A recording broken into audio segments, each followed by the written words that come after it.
যুদ্ধ, দারিদ্র্য ও অস্থিরতার হাত থেকে পালিয়ে আসা লাখো মানুষের জন্য শঙ্কাজনক সংবাদ। যুক্তরাষ্ট্রে অভিবাসীদের আশ্রয় সংক্রান্ত আবেদন স্থগিত করা হয়েছে। এক সাময়িক পদক্ষেপ যা অনেকে বলছেন মানবিক সংকটকে আরও গভীর করে তুলবে। গত বুধবার ওয়াশিংটন ডিসিতে ন্যাশনাল গার্ডের 2 সেনাকে গুলি করেন আফগানিস্তান থেকে আগত এক অভিবাসী। এক সেনা নিহত হয়। এই ঘটনায় মার্কিন প্রশাসন দেশের সব আশ্রয় সংক্রান্ত সিদ্ধান্ত স্থগিত করেছে। এর আগে প্রেসিডেন্ট ডোনাল্ড ট্রাম্প ঘোষণা দিয়েছিলেন তৃতীয় বিশ্বের দেশ থেকে নতুন অভিবাসী গ্রহণ বন্ধ। এই নিয়ে দেশ জুড়ে নতুন বিতর্ক সৃষ্টি হয়েছে। যুক্তরাষ্ট্র সিটিজেন অ্যান্ড ইমিগ্রেশন সার্ভিসেস জানিয়েছে, নিরাপত্তা যাচাই সর্বোচ্চ পর্যায়ে নিশ্চিত না হওয়া পর্যন্ত আশ্রয় সিদ্ধান্ত স্থগিত থাকবে। যে আবেদনগুলো আগে থেকেই প্রক্রিয়াধীন সেগুলোর উপর চূড়ান্ত সিদ্ধান্ত আপাতত স্থগিত থাকবে। তবে আবেদন যাচাই বাছাইয়ের কাজ চালু থাকবে।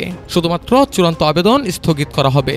বিশ্বব্যাপী যুদ্ধ, সহিংসতা ও দারিদ্র্য থেকে পালিয়ে আসা লাখো মানুষের ভবিষ্যৎ এখন অনিশ্চিত।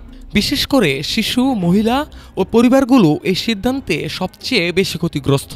মানবাধিকার সংস্থা আন্তর্জাতিকভাবে এই সিদ্ধান্তকে নিন্দা জানিয়েছেন এবং নিরাপদ আশ্রয় পুনর্বর্তনের আহ্বান জানিয়েছেন। বিশেষজ্ঞরা বলছেন, তৃতীয় বিশ্বের দেশ থেকে অভিবাসী গ্রহণ বন্ধ আইন বাধার মুখে পড়তে পারে। অভ্যন্তরেও মানবাধিকার সংস্থা ও অভিবাসী বান্ধব সংগঠনগুলো আদালতে যাওয়ার প্রস্তুতি নিচ্ছে। ট্রাম্পের দ্বিতীয়বারের প্রশাসন ইতিমধ্যে অনেক অভিবাসীকে ফেরত পাঠিয়েছে। জন্মসূত্রে নাগরিকত্ব প্রদান আইন বাতিলের চেষ্টা চলছে, যা যুক্তরাষ্ট্রের সংবিধান প্রথার সঙ্গে জড়িত। যুদ্ধ, সহিংসতা ও দারিদ্র্য থেকে পালানো মানুষের জন্য আশ্রয়ী জীবন। এখন আশ্রয় প্রক্রিয়া স্থগিত হয় লাখো মানুষ অনিশ্চয়তার মুখে। শিশুদের কাদা চোখ, পরিবারের উদ্বেগ, এগুলো মানবতার চ্যালেঞ্জ।